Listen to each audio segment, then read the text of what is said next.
El milagro de la fuente sagrada, una historia de la Virgen de Guadalupe, capítulo primero.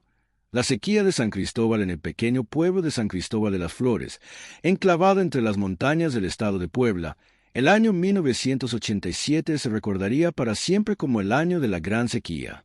Hacía 8 meses que no caía una sola gota de lluvia, y los campos que antes verdecían con el maíz y los frijoles ahora se extendían como un mar de tierra agrietada bajo el sol implacable.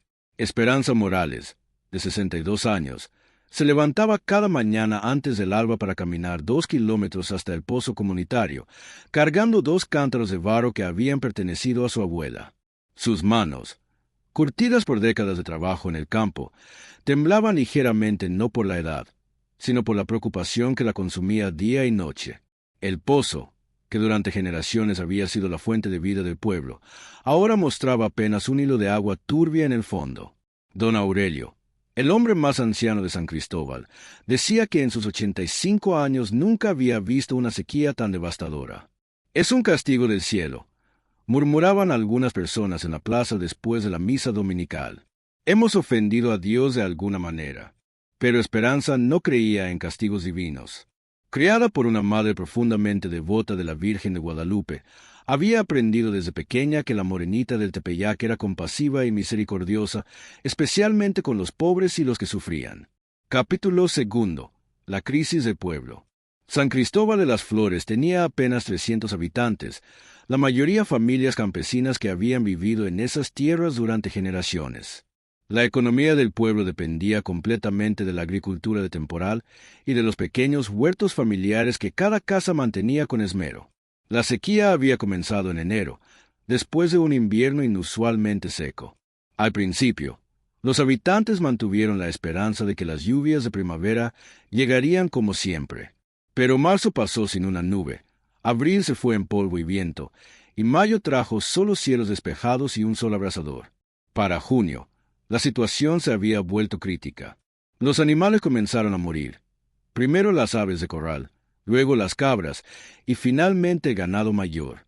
El presidente municipal de la cabecera más cercana había prometido enviar pipas de agua, pero los recursos eran limitados y San Cristóbal estaba muy alejado de la carretera principal. Esperanza trabajaba como partera y curandera de pueblo, conocimientos que había heredado de su madre, Remedios, quien a su vez los había aprendido de la suya. Su pequeña casa de adobe, pintada de azul desteñido, estaba siempre abierta para quien necesitara ayuda. En la sala principal dominaba un altar dedicado a la Virgen de Guadalupe, rodeado de veladoras, flores de papel y esbotos que agradecían curaciones pasadas. Pero ahora, las mujeres que venían a visitarla no hablaban de embarazos o dolencias menores. Hablaban de niños que lloraban de sed, de ancianos que se debilitaban día a día, de la desesperanza que se apoderaba de las familias. «Esperanza», le dijo una tarde doña Carmen, una mujer de 40 años con 6 hijos, «mi pequeña Lupita ya no puede ni llorar. No tiene lágrimas. ¿Qué vamos a hacer?» Capítulo tercero. La búsqueda de soluciones. El padre Joaquín Mendoza, un joven sacerdote recién llegado de la capital, había intentado organizar al pueblo para encontrar soluciones prácticas.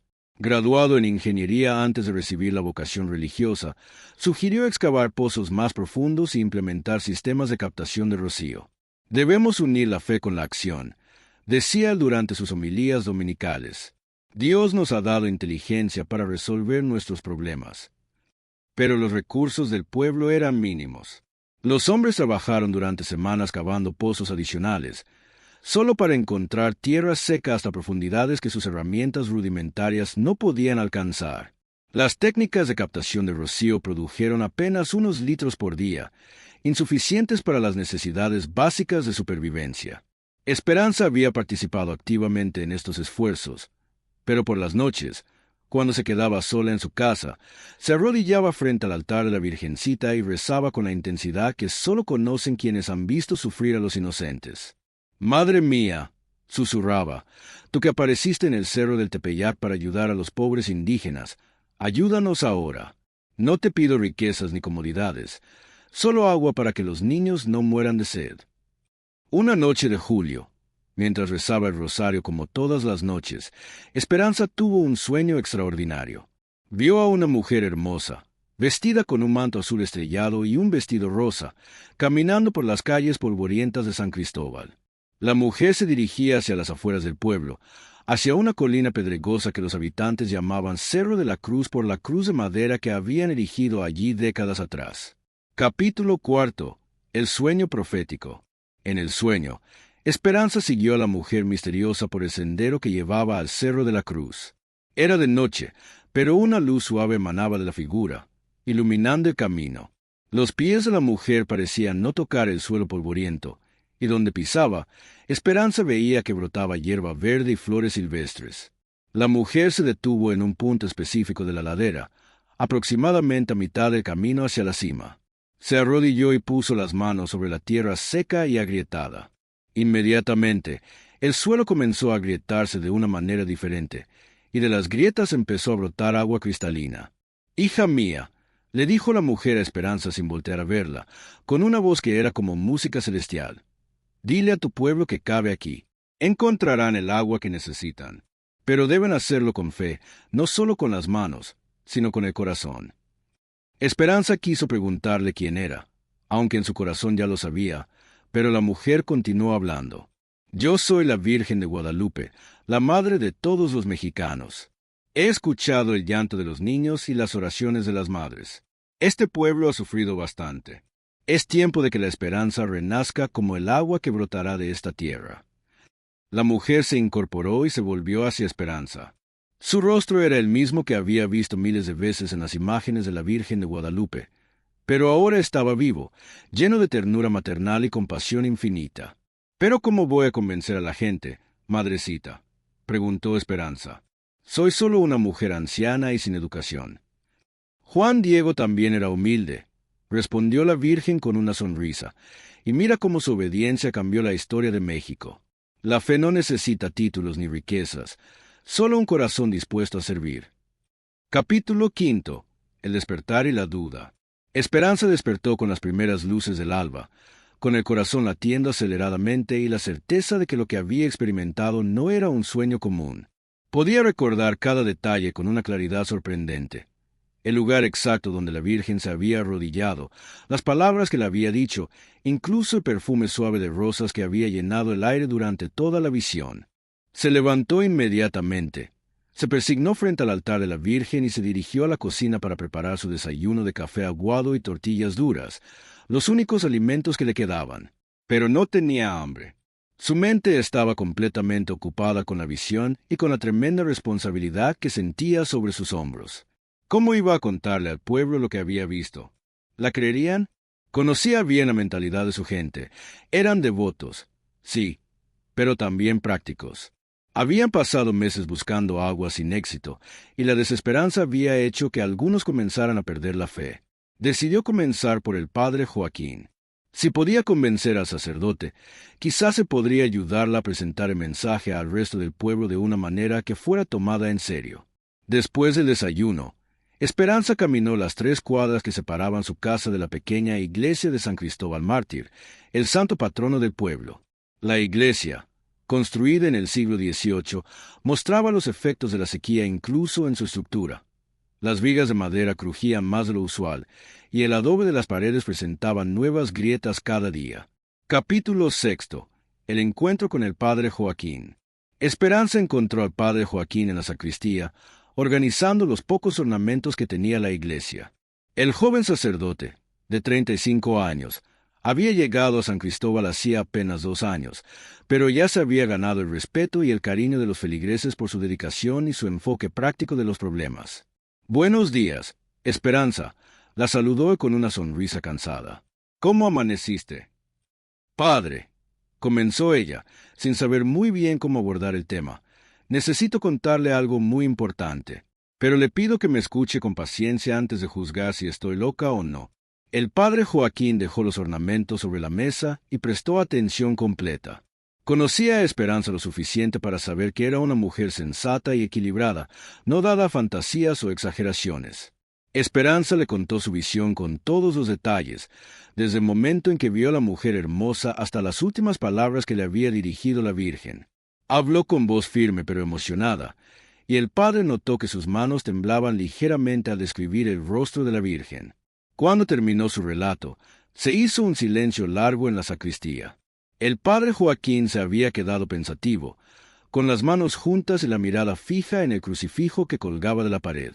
«Esperanza», dijo finalmente, «como sacerdote debo ser prudente con estos temas. La Iglesia tiene protocolos muy específicos para evaluar presuntas apariciones o revelaciones privadas». Esperanza sintió que el corazón se le encogía. Había esperado, quizás ingenuamente, que el padre recibiera su testimonio con más entusiasmo. Pero, continuó él, también sé que Dios puede obrar de maneras extraordinarias, especialmente cuando su pueblo sufre. Y ustedes, todos ustedes, están sufriendo mucho. Capítulo 7. La decisión de actuar. El padre Joaquín se levantó y comenzó a caminar por la pequeña sacristía, con las manos detrás de la espalda, en la postura que adoptaba siempre que reflexionaba sobre problemas complejos. «Mira, Esperanza», le dijo después de unos minutos, «no puedo validar oficialmente tu visión sin una investigación exhaustiva. Pero tampoco puedo ignorarla, especialmente considerando la situación desesperada en la que nos encontramos».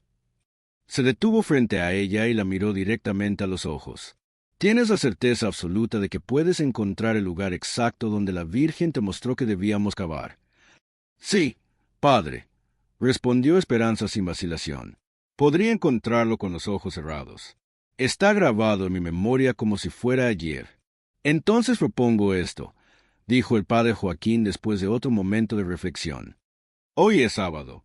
Mañana, después de la misa dominical, presentaré tu testimonio a los feligreses. Les explicaré que, aunque no podemos tomar esto como una aparición oficialmente reconocida, es un rayo de esperanza que vale la pena explorar». Esperanza sintió un alivio enorme. No era el respaldo completo que había esperado, pero era mucho más de lo que había temido recibir. «Pero», continuó el padre, «tenemos que ser claros con la gente. Si cavamos en ese lugar y no encontramos agua, no significa que tu visión fuera falsa. Tal vez Dios tiene otros planes que no entendemos. ¿Estás preparada para esa posibilidad?» Esperanza asintió con firmeza. «Padre, yo solo soy el mensaje. Si la Virgencita quiere que cavemos ahí, yo confío en que ella sabe lo que hace». Capítulo 8. El anuncio al pueblo. El domingo, la pequeña iglesia de San Cristóbal estaba más llena de lo usual. La sequía había tenido el efecto paradójico de fortalecer la fe de algunos mientras la debilitaba en otros. Pero casi todos seguían asistiendo a misa, quizás esperando un milagro o al menos un momento de consuelo espiritual. El padre Joaquín celebró la misa con especial devoción esa mañana. Durante su homilía, habló sobre la importancia de mantener la esperanza en los momentos más difíciles, citando pasajes bíblicos sobre cómo Dios había proporcionado agua a su pueblo en el desierto. Al final de la ceremonia, cuando normalmente despediría a los feligreses, el padre pidió que permanecieran sentados porque tenía algo importante que compartir. «Hermanos», comenzó, «todos sabemos la situación desesperada que vivimos. Hemos agotado casi todas nuestras opciones humanas para encontrar agua. Pero quiero recordarles que nuestra fe nos enseña que cuando los recursos humanos se agotan, los recursos divinos apenas comienzan». Hizo una pausa y buscó con la mirada a Esperanza, que estaba sentada en su lugar habitual, en la tercera banca del lado izquierdo. «Nuestra hermana Esperanza Morales tiene algo que contarnos. He decidido darle la oportunidad de compartir su testimonio con todos ustedes, no porque la Iglesia haya validado oficialmente lo que va a decir, sino porque creo que en momentos como este debemos estar abiertos a todas las formas en que Dios puede querer ayudarnos». Esperanza se levantó lentamente, sintiendo que las piernas le temblaban. Nunca había hablado en público, y verse ahí, frente a toda la comunidad que conocía desde niña, le producía una mezcla de nerviosismo y determinación. Capítulo 9. El testimonio público. Con voz que a principio temblaba, pero que se fue fortaleciendo a medida que hablaba, Esperanza relató su visión de la Virgen de Guadalupe. Describió cada detalle: la luz suave que emanaba de la figura, el lugar exacto en el cerro de la cruz donde se había arrodillado, las palabras de esperanza que le había dirigido. El pueblo escuchó en silencio absoluto. Algunos rostros mostraban esperanza, otros escepticismo, y unos pocos evidenciaban la desesperación de quienes están dispuestos a aferrarse a cualquier posibilidad de salvación. Cuando Esperanza terminó su relato, se hizo un silencio tenso en la iglesia. Finalmente, don Aurelio, el hombre más anciano del pueblo, se levantó apoyándose en su bastón. «Esperanza», dijo con su voz cascada pero firme, «yo conozco tu familia desde antes de que nacieras. Tu madre, Remedios, era una mujer santa. Tu abuela, Dolores, ayudó a traer al mundo la mitad de este pueblo. Si tú dices que viste la Virgencita, yo te creo». Doña Carmen, la madre de 6 hijos que había visitado Esperanza días atrás, también se puso de pie. «¿Qué perdemos con intentar?», preguntó con voz fuerte. «Mis hijos se están muriendo de sed. Si hay una posibilidad, aunque sea pequeña, de encontrar agua, yo estoy dispuesta a cavar con mis propias manos». Gradualmente, más voces se fueron sumando. No todos estaban convencidos de la autenticidad de la visión, pero la mayoría estaba de acuerdo en que valía la pena intentar. La desesperación había llegado a un punto en que incluso los más escépticos estaban dispuestos a explorar alternativas no convencionales. Capítulo 10. La expedición al cerro.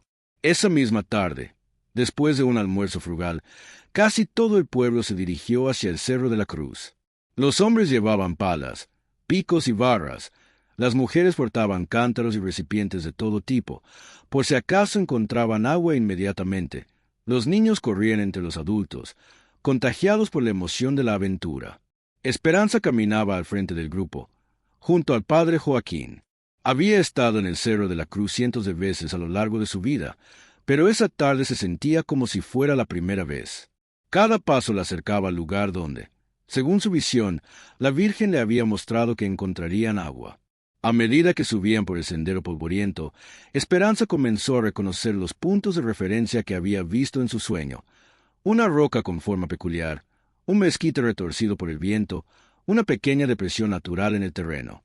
«Ahí», dijo de repente, deteniéndose y apuntando hacia un área aparentemente idéntica a cualquier otra parte de la ladera. «Es ahí donde la Virgen se arrodilló». El lugar no tenía nada de especial a primera vista. Era un terreno pedregoso, con algunos arbustos secos y la tierra agrietada por la falta de agua. Pero Esperanza estaba absolutamente segura. «¿Estás segura, Esperanza?», preguntó don Ricardo, uno de los hombres más fuertes del pueblo y tradicionalmente escéptico respecto a temas religiosos. «Tan segura como que la Virgen de Guadalupe es nuestra madre», respondió ella sin vacilación. Capítulo 11. El comienzo de la excavación. Don Ricardo se quitó la camisa, escupió en las palmas de las manos y tomó el pico más grande que habían traído. «Pues si vamos a hacer esto, hagámoslo bien», dijo, y hundió el pico en la tierra con fuerza. La primera palada no reveló nada más que tierra seca y algunas piedras. La segunda tampoco, ni la tercera. Pero don Ricardo continuó cavando, y pronto se le unieron otros hombres. Formaron turnos para que el trabajo fuera continuo, mientras las mujeres y los niños se sentaban alrededor del área de excavación, algunos rezando el rosario, otros simplemente observando con esperanza y ansiedad. Las primeras 2 horas produjeron un hoyo de aproximadamente 1 metro de profundidad y 1 metro de diámetro. La tierra seguía estando completamente seca, y algunos de los hombres comenzaron a mostrar signos de desaliento. «¿Hasta qué profundidad vamos a cavar?», preguntó Tomás, un joven de 25 años. «Llevamos horas y no hay ni rastro de humedad». El padre Joaquín, que había estado ayudando con la excavación, se limpió el sudor de la frente y miró hacia Esperanza. «¿Qué te dijo exactamente la Virgen sobre la profundidad?», le preguntó. Esperanza cerró los ojos, tratando de recordar cada detalle de la visión. «No mencionó profundidad específica, padre. Solo dijo que caváramos aquí y que encontraríamos el agua que necesitamos. Pero también dijo que debíamos hacerlo con fe, no solo con las manos, sino con el corazón». «Entonces continuamos», decidió don Aurelio, apoyándose en su bastón. «En mis 85 años he aprendido que las promesas de la Virgencita se cumplen, pero a su tiempo, no al nuestro». Capítulo 12. La perseverancia. La excavación continuó durante todo el resto de la tarde. Cuando el sol comenzó a ponerse, habían alcanzado casi 2 metros de profundidad. La tierra seguía seca, Pero los hombres habían desarrollado un ritmo constante de trabajo, relevándose cada media hora para mantener la energía.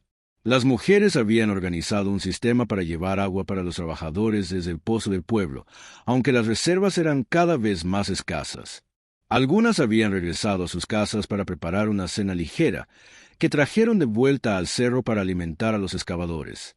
Mientras los hombres trabajaban, las mujeres rezaban.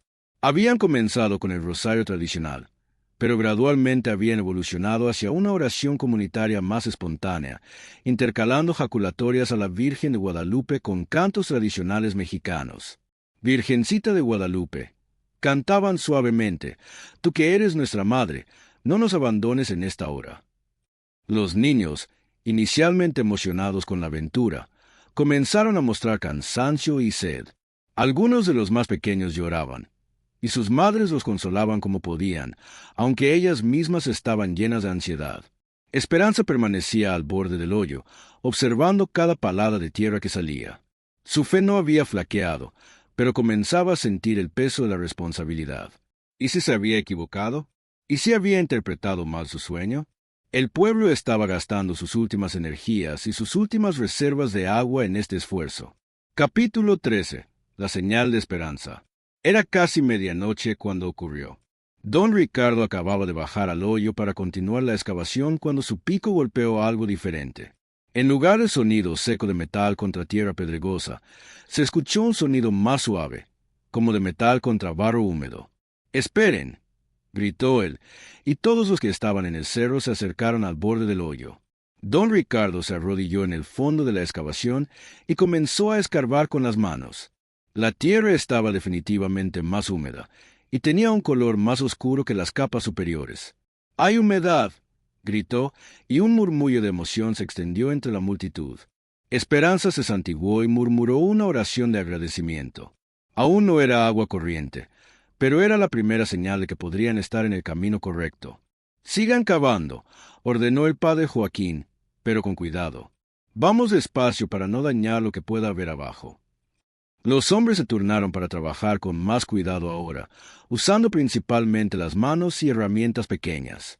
Con cada palada, la tierra estaba más húmeda, y comenzaron a aparecer pequeños charcos de agua lodosa en el fondo del hoyo. Para las 2 de la madrugada, había aproximadamente 10 centímetros de agua en el fondo de la excavación. No era mucha, y estaba turbia, pero era agua.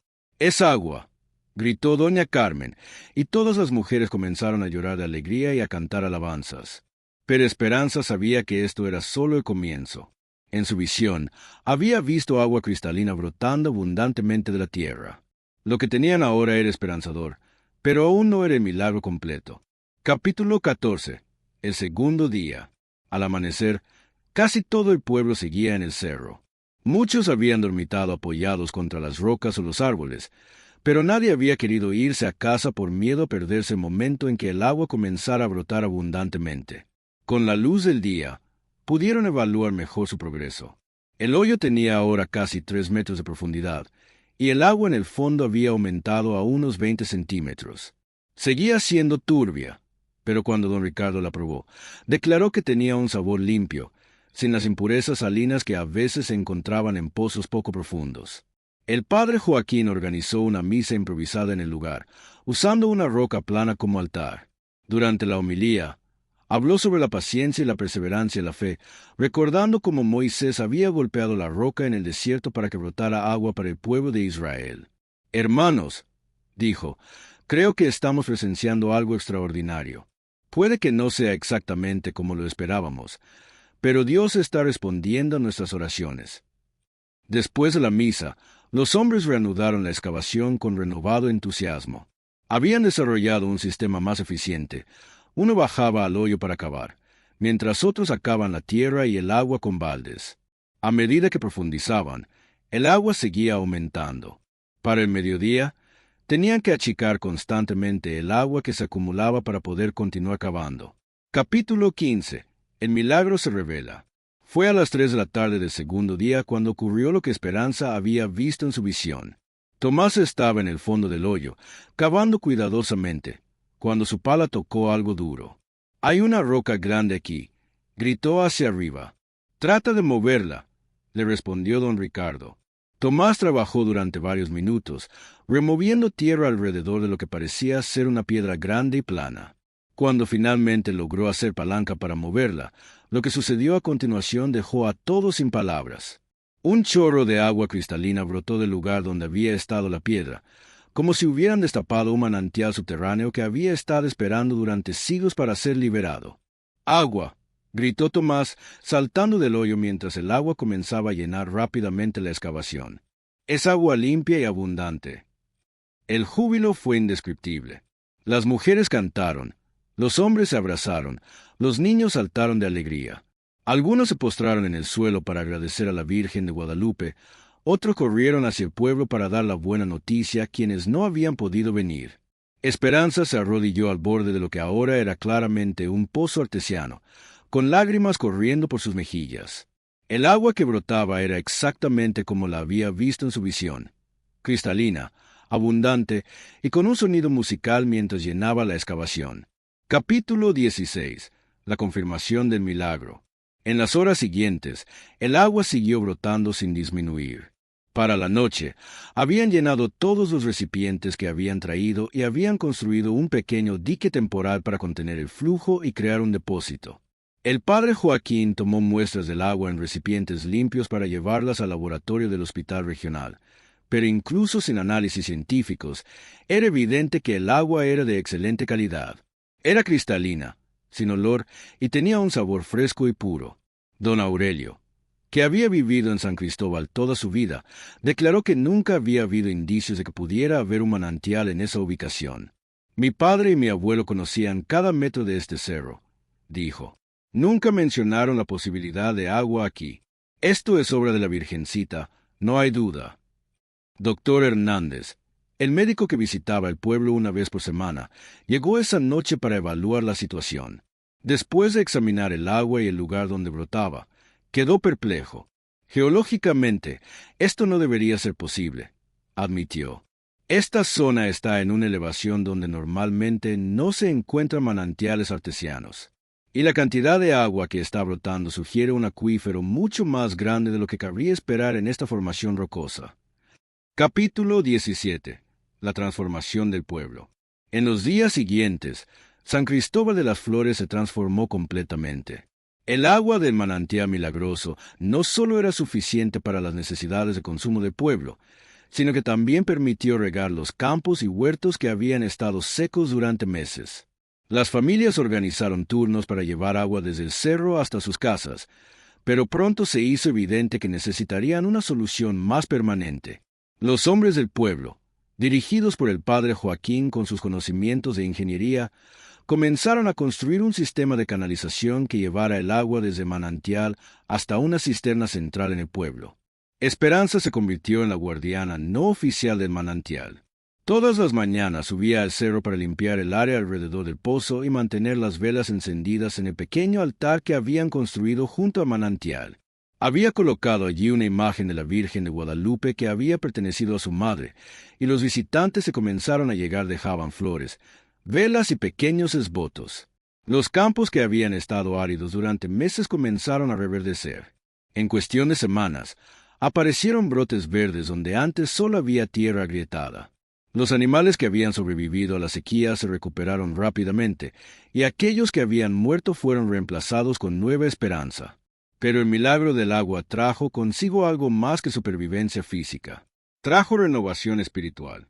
Las familias que habían comenzado a perder la fe la recuperaron con creces. Los jóvenes que habían empezado a hablar de emigrar a las ciudades decidieron quedarse. El pueblo entero desarrolló una nueva identidad centrada en el milagro que habían vivido.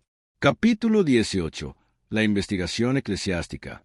3 meses después del milagro, llegó a San Cristóbal una comisión del Obispado de Puebla para investigar los eventos reportados. La comisión estaba encabezada por Monseñor Rafael Gutiérrez, un hombre erudito y cauteloso, conocido por su rigor en la evaluación de presuntos fenómenos sobrenaturales. La investigación duró 2 semanas e incluyó entrevistas detalladas con Esperanza, el padre Joaquín y docenas de testigos. También consultaron con geólogos y expertos en recursos hídricos para evaluar la plausibilidad natural del manantial. Esperanza fue interrogada múltiples veces sobre su visión. Los investigadores la presionaron para encontrar inconsistencias en su relato, pero su testimonio permaneció invariable en todos los detalles. «Señora Morales», le dijo Monseñor Gutiérrez durante una de las entrevistas, «usted entiende que la Iglesia debe ser muy cuidadosa con estos asuntos. Ha habido muchos casos de presuntas apariciones que resultaron ser productos de la imaginación o incluso fraudes deliberados». «Sí, Monseñor», respondió Esperanza con tranquilidad, «pero yo sé lo que vi, y el agua que brota del cerro es real. Los niños que ya no lloran de sed son reales. Los campos que reverdecen son reales». Los expertos geólogos consultados por la comisión confirmaron que la existencia del manantial era altamente improbable desde el punto de vista científico. Dr. Alejandro Vázquez, hidrogeólogo de la Universidad de Puebla, escribió en su informe: «La formación rocosa del Cerro de la Cruz no presenta las características típicas de zonas donde se encuentran manantiales artesianos. La cantidad de agua que brota del manantial sugiere una fuente muy profunda y abundante que no corresponde con los estudios geológicos previos de la zona». Capítulo 19. El reconocimiento. Después de 6 meses de investigación exhaustiva, el obispado emitió una declaración oficial sobre los eventos de San Cristóbal de las Flores. Aunque no declararon oficialmente la visión de Esperanza como una aparición auténtica, proceso que requiere años de análisis, reconocieron que los eventos ocurridos presentan características extraordinarias que trascienden la explicación natural. El documento oficial establecía: los testimonios recogidos son consistentes y dignos de credibilidad. La aparición súbita de manantial en un lugar y momento que corresponden exactamente con la visión reportada por la señora Esperanza Morales constituye un evento que, aunque no podemos catalogar definitivamente como milagroso, merece el respeto y la veneración de los fieles. La declaración del obispado trajo aún más atención al caso. Peregrinos de todo México comenzaron a visitar San Cristóbal de las Flores, especialmente durante el mes de diciembre. Muchos llevaban recipientes para llevarse agua del manantial milagroso, y algunos reportaron curaciones y otros beneficios después de beberla. El pequeño pueblo, que antes era conocido solo por los habitantes de la región, apareció en periódicos nacionales e incluso en algunas publicaciones internacionales sobre fenómenos religiosos. Capítulo 20. Las curaciones. Con el tiempo, comenzaron a reportarse curaciones asociadas con el agua del manantial. La primera fue la de Lupita, la hija de doña Carmen, que había estado gravemente deshidratada durante la sequía. Después de beber el agua del manantial durante varias semanas, no solo se recuperó completamente de los efectos de la deshidratación, sino que también mejoró de problemas crónicos de asma que había tenido desde pequeña. Don Aurelio, el hombre más anciano del pueblo, experimentó una mejora notable en sus problemas articulares después de usar compresas con agua del manantial en sus articulaciones adoloridas. María Elena, una mujer de 30 años que había sido estéril durante 10 años de matrimonio, quedó embarazada 3 meses después de comenzar a beber diariamente agua del manantial. Su embarazo transcurrió sin complicaciones, y dio a luz a una niña sana a la que llamaron Guadalupe. No todas las personas que buscaron curaciones las obtuvieron, pero los casos documentados fueron suficientes para establecer una reputación de propiedades curativas asociadas con el agua. El padre Joaquín mantuvo un registro cuidadoso de todos los casos reportados, siguiendo las instrucciones del obispado. Capítulo 21. El santuario. 5 años después del milagro, San Cristóbal de las Flores había construido un pequeño santuario alrededor del manantial. La construcción fue financiada por las donaciones de los peregrinos y el trabajo voluntario de los habitantes del pueblo. El santuario incluía una capilla dedicada a la Virgen de Guadalupe, construida exactamente en el lugar donde Esperanza había visto a la Virgen en su visión. El altar principal albergaba una imagen especial de la Virgen de Guadalupe que había sido bendecida por el arzobispo de México. El manantial había sido protegido con una estructura de piedra que permitía el acceso al agua mientras protegía su pureza. Un sistema de canalización llevaba el agua a varias fuentes distribuidas por el santuario, donde los peregrinos podían llenar sus recipientes. Esperanza, ahora conocida como la visionaria de San Cristóbal, vivía en una pequeña casa cerca del santuario.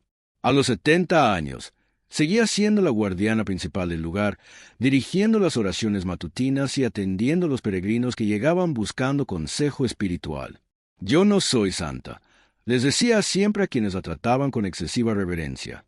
«Solo fui un instrumento de la Virgencita. Ella fue quien hizo el milagro, no yo». Capítulo 22. El legado de la fe. El padre Joaquín había sido promovido a una parroquia más grande en la capital del estado, pero regresaba regularmente a San Cristóbal para celebrar misas especiales. Su sucesor, el padre Miguel Santos, había continuado con la labor de documentar los eventos extraordinarios asociados con el santuario. El pueblo había prosperado enormemente. La agricultura había florecido no solo por la disponibilidad de agua, sino también por el turismo religioso que trajo recursos económicos adicionales. Muchas familias habían establecido pequeños negocios para atender a los peregrinos, restaurantes, tiendas de recuerdos religiosos, hospedajes modestos. Pero los habitantes más antiguos del pueblo, liderados por Esperanza, se aseguraron de que la prosperidad material no opacara el significado espiritual del milagro. Establecieron reglas estrictas para mantener la dignidad y santidad del lugar y se negaron a permitir comercialización excesiva. Pedro Morales, el sobrino de Esperanza, se había convertido en el administrador oficial del santuario. Había estudiado teología y administración con becas proporcionadas por benefactores que conocieron la historia del milagro. Su trabajo consistía en coordinar las peregrinaciones, mantener los registros de los testimonios y preservar la autenticidad del mensaje espiritual del lugar. Capítulo 23. Las nuevas generaciones. Los niños que habían vivido la sequía y habían sido testigos del milagro crecieron con una fe profunda y un sentido especial de misión. Muchos de ellos eligieron carreras relacionadas con el servicio a otros: medicina, trabajo social, educación, sacerdocio. Lupita, la niña que se había curado del asma, se convirtió en doctora y estableció una clínica gratuita en el pueblo, especializándose en enfermedades respiratorias. Siempre atribuía su vocación médica al milagro que había salvado su vida durante la sequía. Carlos, uno de los jóvenes que había participado en la excavación del pozo, se ordenó sacerdote y dedicó su ministerio a trabajar con comunidades rurales que enfrentaban crisis de recursos naturales. Su experiencia personal con el milagro del agua le daba una credibilidad especial cuando hablaba sobre la provisión divina. Ana María, que tenía 12 años cuando ocurrió el milagro, se convirtió en hidrogeóloga, motivada por querer entender científicamente lo que había presenciado.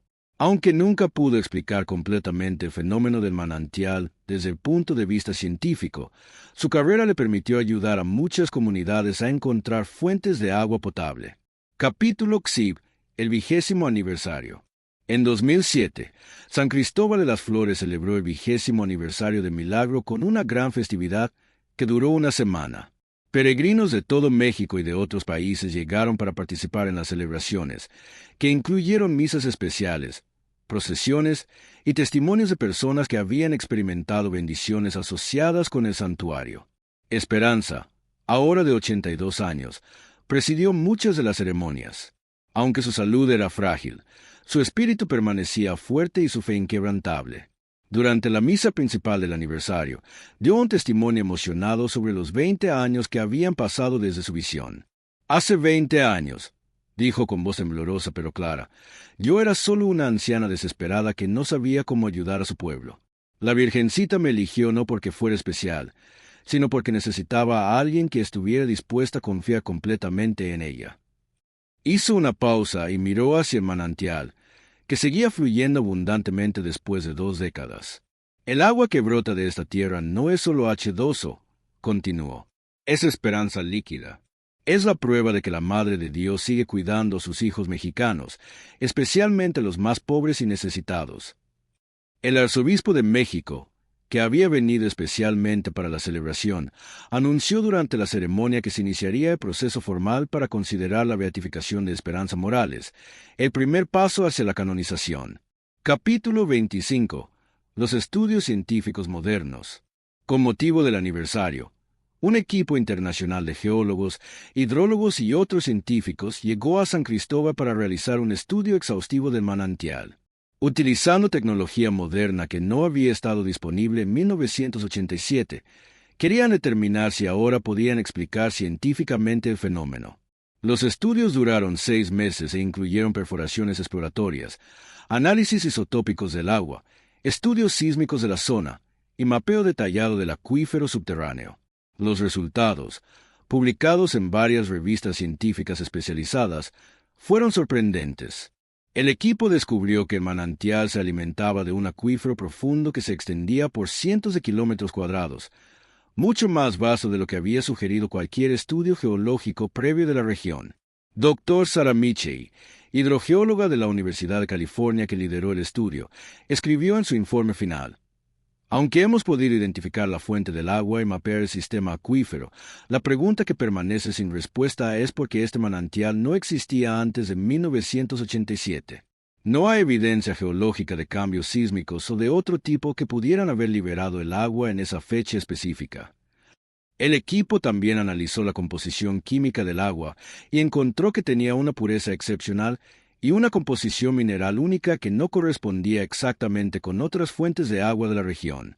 Es como si esta agua viniera de una fuente completamente diferente, comentó Dr. Mitchell en una entrevista.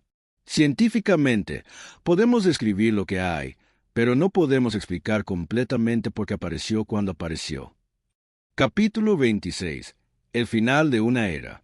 Esperanza Morales falleció pacíficamente el 12 de diciembre de 2010, día de la fiesta de la Virgen de Guadalupe, exactamente 23 años después de su visión. Tenía 85 años y había dedicado los últimos años de su vida completamente a cuidado del santuario y la atención de los peregrinos. Su funeral fue una combinación de duelo profundo y celebración gozosa. Miles de personas llegaron a San Cristóbal para rendir homenaje a la mujer que había sido el instrumento de la Virgen para salvar al pueblo. Durante la ceremonia, se reportaron varios fenómenos extraordinarios. Un perfume intenso de rosas que llenó la iglesia sin que hubiera flores presentes, y la aparición de un arco iris brillante en un cielo completamente despejado.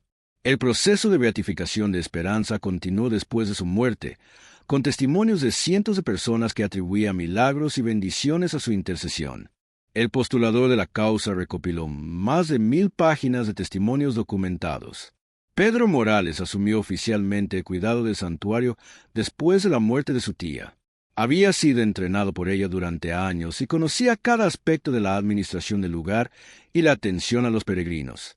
Capítulo 27. La continuación de Milagro hoy. Más de 35 años después del milagro original, el manantial de San Cristóbal de las Flores sigue fluyendo con la misma abundancia que el primer día. El agua mantiene su pureza excepcional, y los estudios realizados cada 5 años confirman que no hay disminución en el caudal. El santuario recibe ahora más de 100,000 peregrinos al año, especialmente durante el mes de diciembre. Muchos llegan en grupos organizados desde diferentes estados de México, pero también vienen visitantes individuales que han escuchado sobre el lugar a través de testimonios personales. La clínica gratuita Santa Esperanza, establecida en honor de la visionaria, atiende no solo a los habitantes locales, sino también a peregrinos que llegan con enfermedades buscando curación. El equipo médico, dirigido por la doctora Lupita, la niña que se curó del asma, ha documentado cientos de casos de mejorías inexplicables asociadas con el agua del manantial. El pueblo ha crecido de 300 a más de 2,000 habitantes, pero ha mantenido su carácter rural y su ambiente de paz espiritual. Las autoridades locales han establecido regulaciones estrictas para preservar tanto el ambiente natural como la atmósfera sagrada del lugar. Capítulo 28. Los milagros continúan. Los testimonios de curaciones y bendiciones asociadas con el santuario continúan acumulándose. En 2018, María Fernández, una mujer de 40 años con cáncer terminal, experimentó una remisión completa de su enfermedad después de beber agua del manantial durante una peregrinación de 9 días. Sus médicos en la Ciudad de México declararon su recuperación médicamente inexplicable. En 2020, durante la pandemia de COVID-19, San Cristóbal de las Flores fue uno de los pocos pueblos en la región que no reportó ni una sola muerte por la enfermedad. Aunque es imposible probar una conexión causal, muchos habitantes atribuyen esta protección a la intercesión de la Virgen de Guadalupe y de la Beata Esperanza, que fue beatificada en 2019. El padre Miguel Santos, ahora anciano, continúa documentando cuidadosamente cada testimonio de milagro reportado. Su archivo contiene más de 3.000 relatos de personas que atribuyen bendiciones, curaciones o conversiones espirituales a su experiencia en el santuario. Lo que más me impresiona, dice el padre Miguel, no son solo las curaciones físicas, aunque esas son extraordinarias. Es la transformación espiritual que veo en las personas. Llegan desesperadas, enfermas, sin fe, y se van renovadas, esperanzadas, llenas de propósito. Epílogo: el agua eterna. El milagro de San Cristóbal de las Flores continúa siendo un testimonio viviente del amor maternal de la Virgen de Guadalupe por el pueblo mexicano.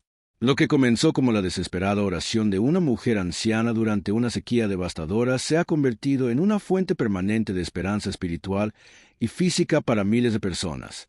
El agua que brota del Cerro de la Cruz no es solo un fenómeno natural extraordinario, es un símbolo de la promesa divina de que nunca seremos abandonados en nuestras horas más oscuras. Es la prueba de que los milagros no son solo relatos de pasado, sino realidades presentes para quienes mantienen viva la fe. Esperanza Morales, la humilde partera y curandera que se convirtió en visionaria, demostró que Dios sigue eligiendo a los pequeños y sencillos para realizar grandes obras.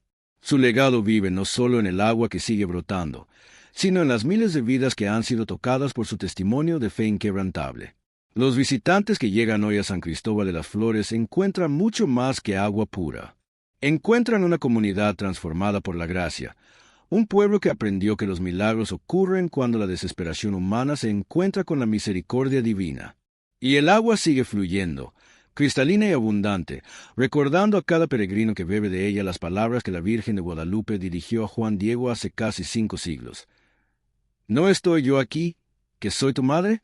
¿No estás bajo mi sombra y resguardo?